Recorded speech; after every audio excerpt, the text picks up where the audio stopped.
Hey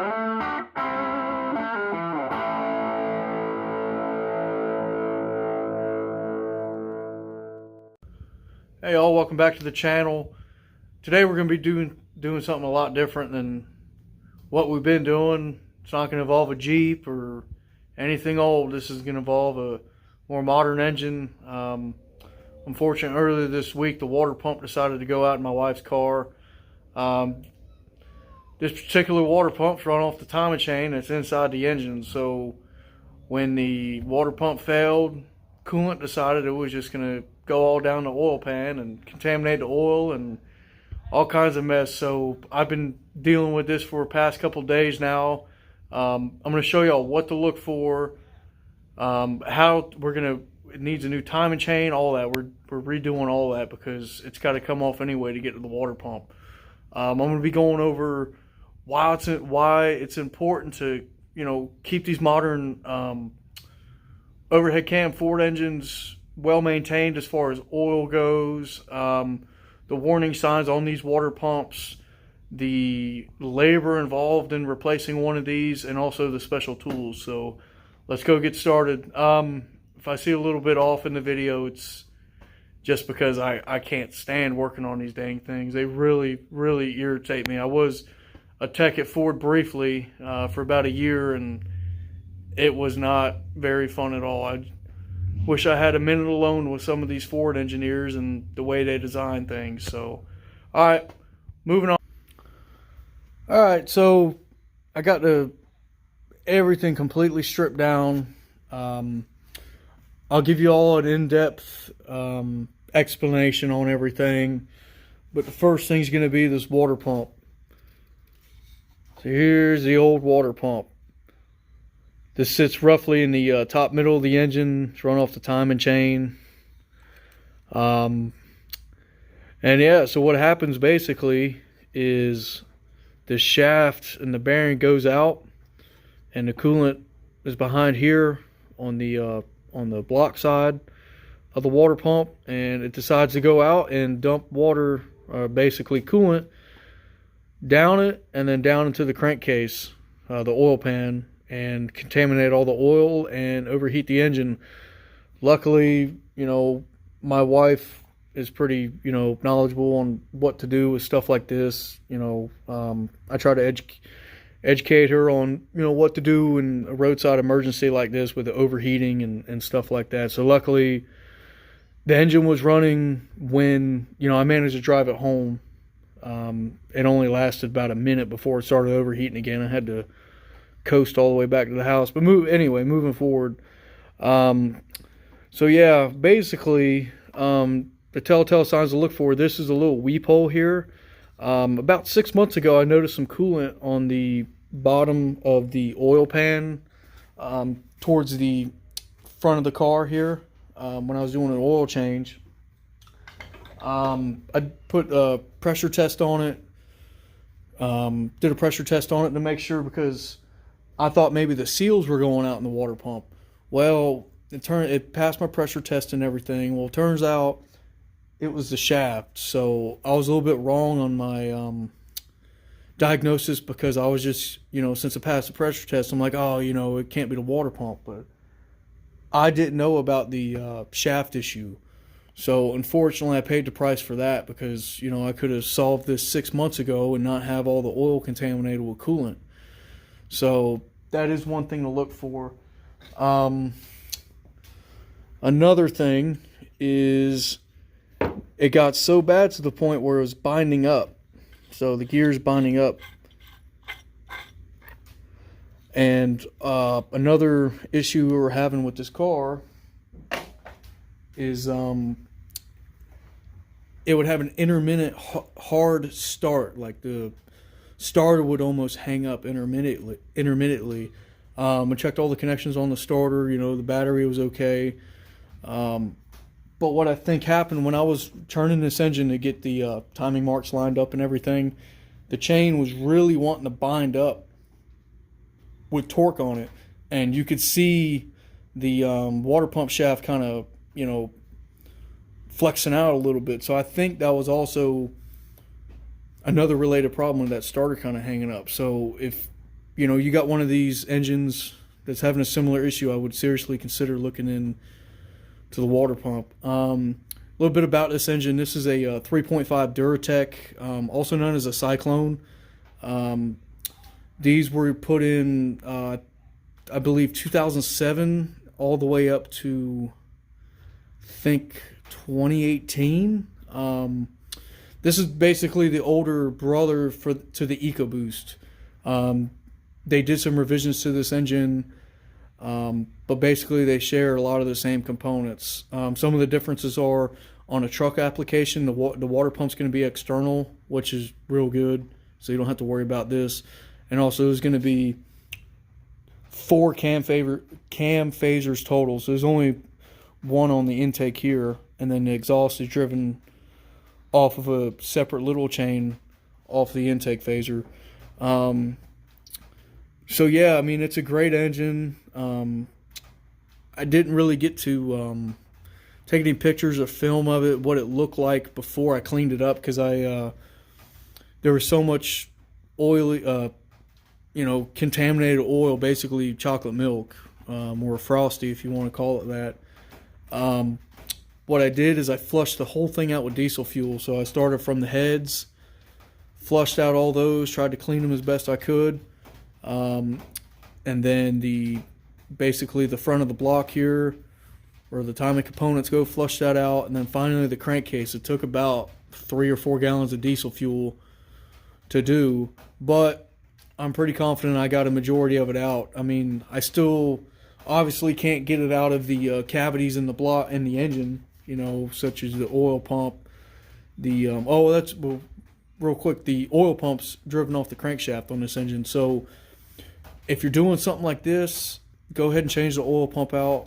I know there were oil pressure issues on the early EcoBoost engines. It uses a different oil pump than this one, but they were having volume and pressure issues. So that's one thing that you EcoBoost owners need to look out for. I actually have a first-gen EcoBoost. I got a 2012 F-150 with one. Knock on wood, it's been a solid, great truck. It's got around 167,000 miles on it now. But I mean, I do know these engines' downfalls, and unfortunately, its days are numbered. So I am considering replacing that truck along with this car, because there just comes a point in time where it costs so much dang money to replace these. I mean, if you could take this car to the dealership to have this water pump replaced, you're looking at minimum $2,000. And sometimes the dealerships won't even warranty it, especially if the engine's been as overheated as this one was. When I put the scan tool on it, it was around 260 degrees at one of the freeze frame data. So that's pretty dang hot. You start getting an engine that hot, you're going to start the bores and piston rings can start getting, scuffing the cylinder walls, and cooking bearings and burning oil. I mean, basically this whole job is going to be a gamble for me, because I don't have the money to pay the dealership to do it, and a lot of times the dealership won't warranty something like this because they don't want to take responsibility for it. This engine does have 116,000 miles on it. Ford claims that these water pumps are good for 150,000. If you just do a quick Google search, you'll find numerous complaints about these water pumps. So if you do have a front wheel drive variant of a 3.5 Duratec, I would just budget on putting away some money aside to get that water pump replaced, because it will happen to you. It could happen when you're on a road trip, going down the highway, and you're not paying attention to the temperature gauge, and the engine finally, and this does have, I guess you could call it a fail-safe cooling. Some manufacturers call it that, but basically it's got like cylinder deactivation. So in order to try to keep itself cool, it'll deactivate cylinders. Instead of making an explosion in there, it shuts off spark, so it's putting in the fuel and drawing in that colder air to try to cool down the engine that way. So that was a telltale sign the car was running real rough, had no power. And then, that's when my wife noticed the temperature gauge and all that and pulled over, shut the engine off, et cetera, et cetera. But, if you were 100 miles away from home going down the highway, weren't radio blasting, weren't paying attention, this engine would just lock up on you. It's happened before. So, but other than that, this car's been great. I know the first owner of this car. I've been with this car since it was new, so I know all the maintenance done to it. It's all been dealer maintenance. Up until a couple years, there's been zero issues with this car other than basic maintenance items. So moving forward, I'm going to go ahead and show you the water pump install. We're going to put the new timing set in. One thing I'm going to mention, and I'm going to might get some arguments about this, but you do not need a cam holding tool for this engine. Some people will argue up and down that you got to buy the special tool, and you don't need it. If you index these cams and the crankshaft where it's supposed to be, the cams, neither the intake or exhaust on either bank are making any contact with any valve. So there's no reason for this cam to, basically move from side to side. All right, so here it is. One of the things I didn't do, because of my bad, is I'm not going to be able to replace the secondary timing chain that runs the exhaust cam. I was unable to locate the cam phaser bolts in time.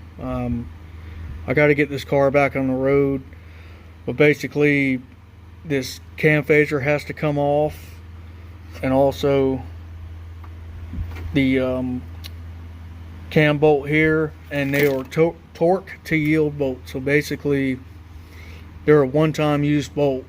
I couldn't find any aftermarket ones online, and unfortunately the dealership wasn't very helpful, so I'm gonna just have to let that ride.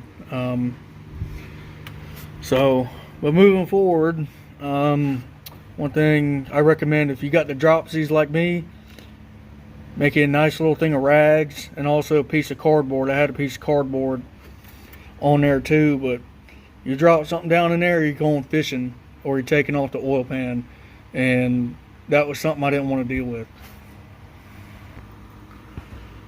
So we're going to start and we're going to have to put the water pump in first, and then the timing chain is going to be next. All right, so here's the new water pump.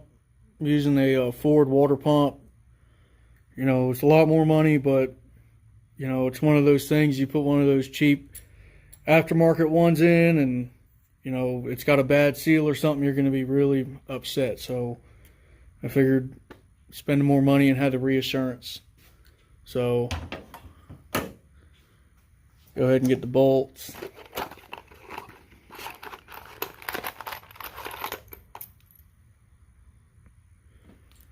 Alright, hopefully this turns out okay on the camera.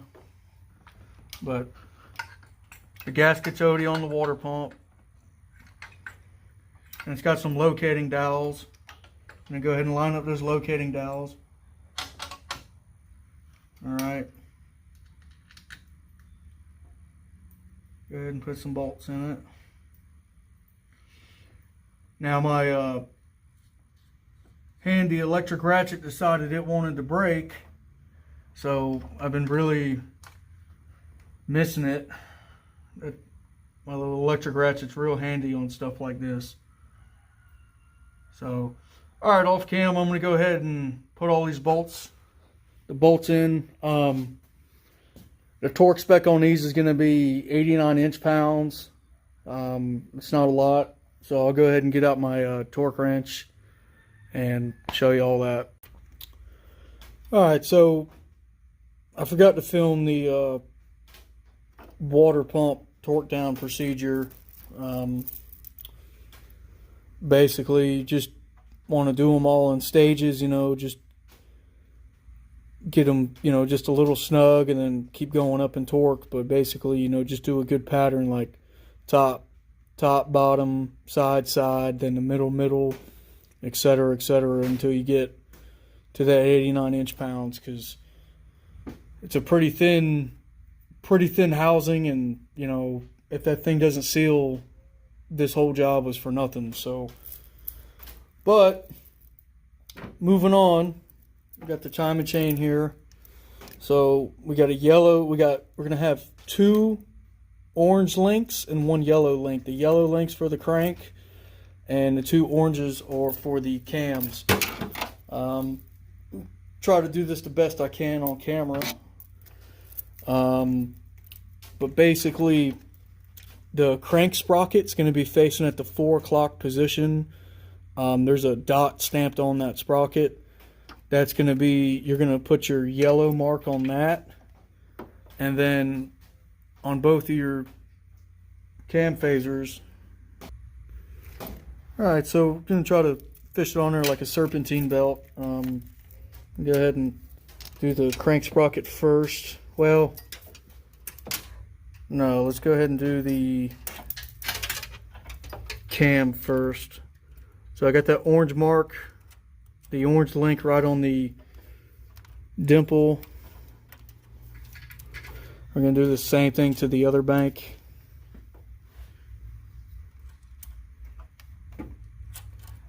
We're going to have to basically fish the chain down around the water pump like so, and then put our orange mark on the dot.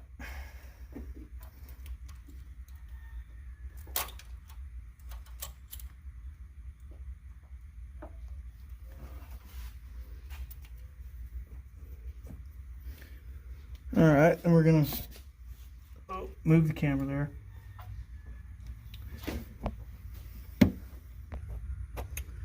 Alright, so you see our yellow link is right on that dot. I don't know if you can see it too good. There it is. Alright, so I had to do a little bit off camera. Never done one of these dual overhead cam engines like this before. What I did is I put this guide in here loosely to help keep everything aligned, and I also thought the chain was the wrong chain. They're the same exact links, but what happened was I put this bank on first. I should have did this bank because of all this slack here, and it wasn't lining up with the crank on the bottom. Let me try to fix the camera. So that led me to believe that the chain was messed up, but in reality, I just didn't have it right. So I went ahead and put in the tensioner, the primary tensioner, and then our yellow link is just a tad off. It's just got to come on to the gear tooth of the sprocket, and we'll do that by taking away the slack on this side. So, oops. Here's the tensioner guide right here. This is just real awkward with this camera here. There's no bolts on this. It's just kind of a, this goes over like a pin basically, and then your tensioner contacts this, and that's what pushes it against the chain. I already went ahead and put a little light coat of oil on it. Alright. So there's a hidden pin underneath the cam sprocket. Now be careful not to pull this tab out. That's going to set off your tensioner, and once you do that, we're kind of screwed. So, oops. It's okay. Go ahead and fish that back on the crank.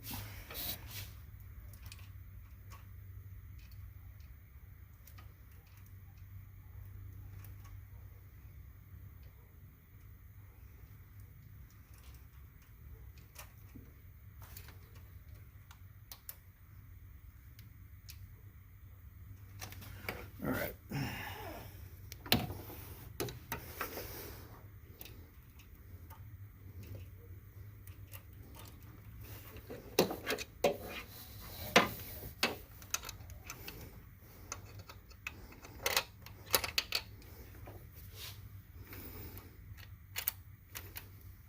All right.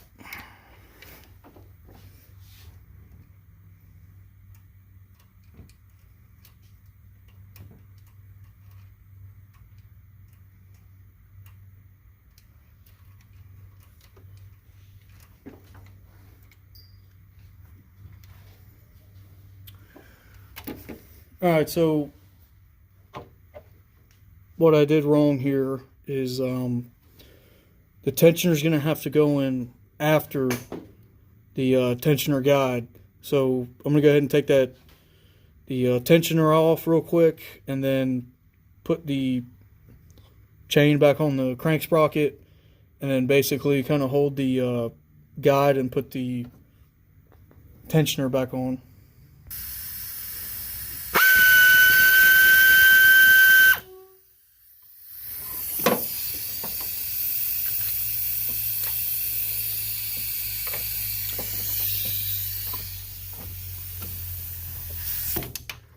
All right, so let me see if I can get away with just doing the old 1 bolt.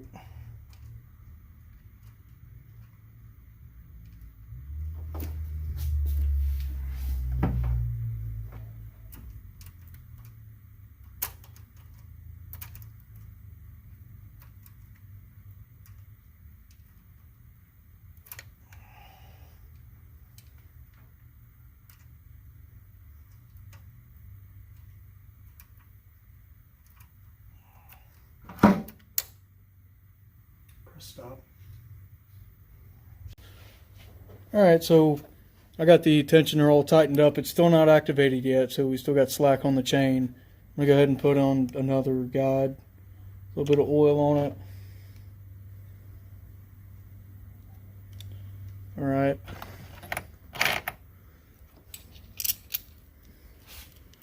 This one's gonna go right here.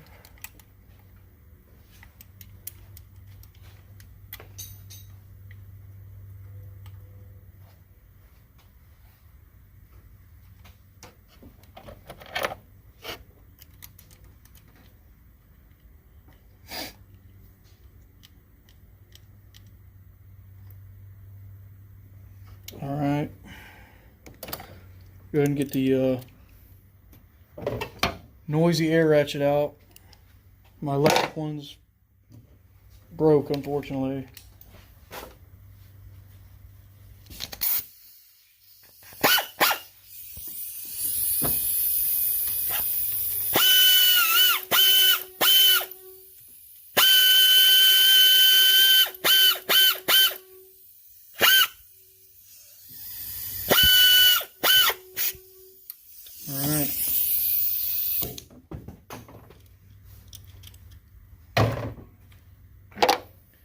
These all these guide bolts and tensioner bolts are all going to be 89 inch-pounds, just like the water pump. The torque wrench I have is not the right one, so I'm just doing it all by feel, basically. All right, the next we're going to do is we're going to put in the last guide. It's going to be one of the main ones. A little bit of oil. All right.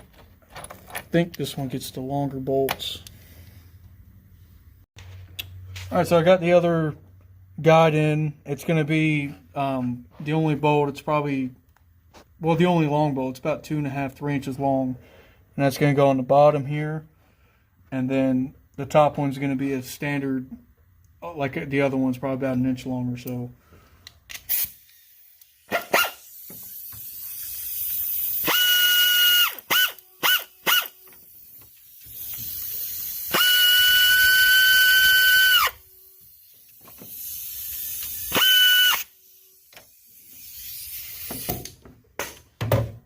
All right, and the last thing, I'm going to go ahead and put the last bolt in this guide here.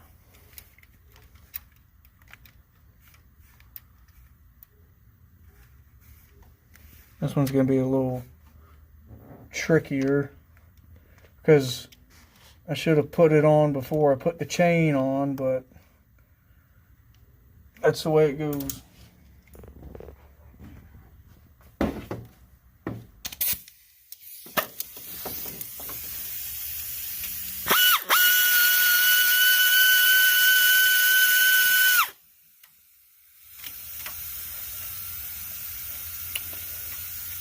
All right.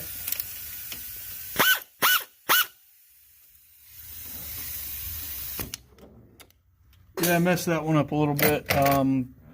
So we're just going to have to use an open end wrench and tighten up this one because I missed it because it's, well, I forgot about it.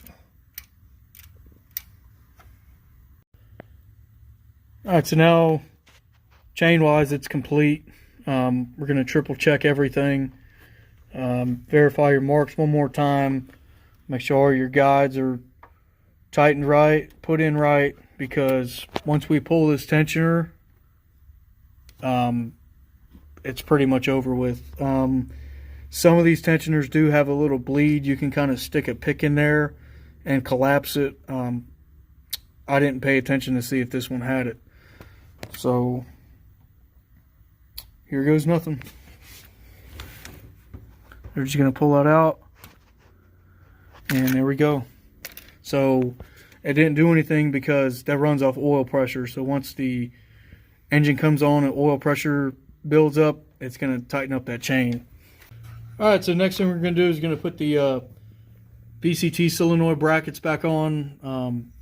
Both of these were just all chocolate milk, so I cleaned all the cavities out. I'll go over later what those VCT solenoids do and how this block operates. Basically, going to put a little bit of oil on these O-rings here, and then that's going to go inside of your cam phaser like this. And they are specific to left and right. So this one's a left, and this is a left. So if I can just remember how the hell it went back in there. There we go. That's it. That's going to be, I believe, 3 of these. We'll find out here in a second.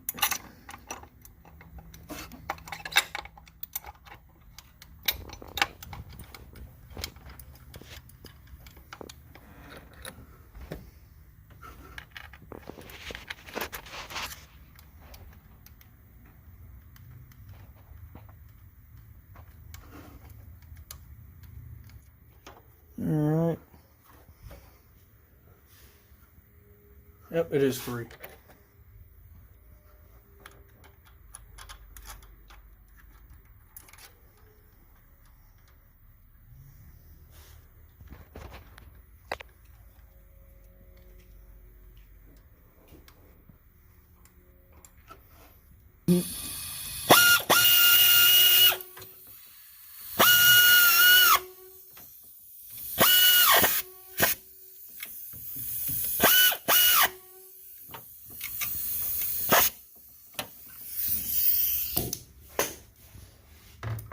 All right,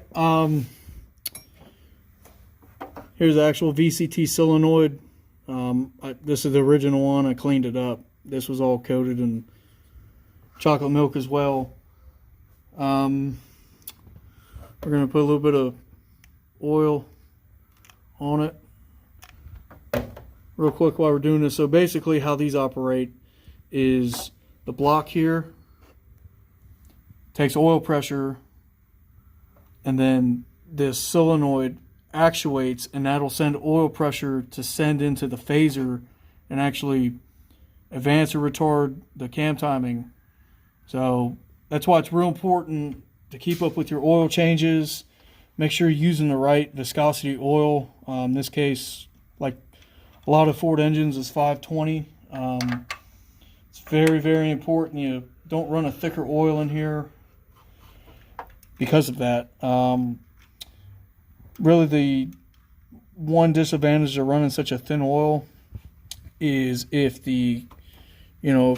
you don't drive your car often, that oil will drain down out of these. I don't think that's an issue on the Edge, on this particular 3.5, but on the newer ones that have the 4 cam phasers, such as the EcoBoost, and also the infamous Triton engine, oil will actually drain out of them after a period of time, and you'll get that chatter at startup.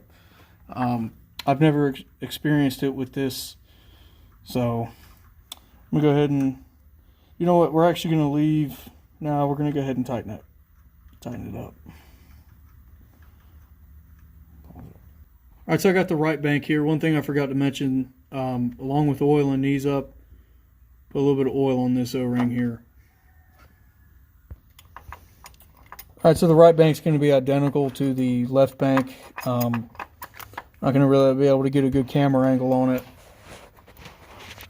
So we're just going to move on from that step. All right, well, that's going to conclude today's video on the 3.5 Duratec water pump install and also the timing chain installation. I hope this helps y'all out. This is a pretty daunting task. It's really nothing to be scared of if you just take your time. Don't overthink it. Don't overcomplicate it. You know, you can do it. Quick hint is, see these little, these cams have squared off edges. You can use a cam tool. I know I mentioned that in the intro. You can if it makes you feel comfortable, but it's not necessary. I mean, you need 2 of those for each, you know, 1 for each bank. And like I said, none of these valve lobes, none of these cam lobes are even touching any of the lifters. So that'd be your call to make. You know, if you're not comfortable without them, go ahead and get them, but they're not required. So real quick before I go, I'll just go ahead and show you the crank end real quick. Yeah, there you go. So yellow marks right on the circle. Got our new guides and tensioner ready to go. And this is going to be a multi-part series. I figured, you know, originally I wasn't going to do a video on it because I just wanted to get this thing done.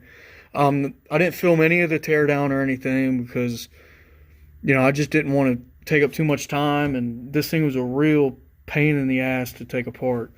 If you are considering doing this job yourself, first thing, if you have a lift, go ahead and just drop the whole engine assembly out. It's much, much, much, much, much easier.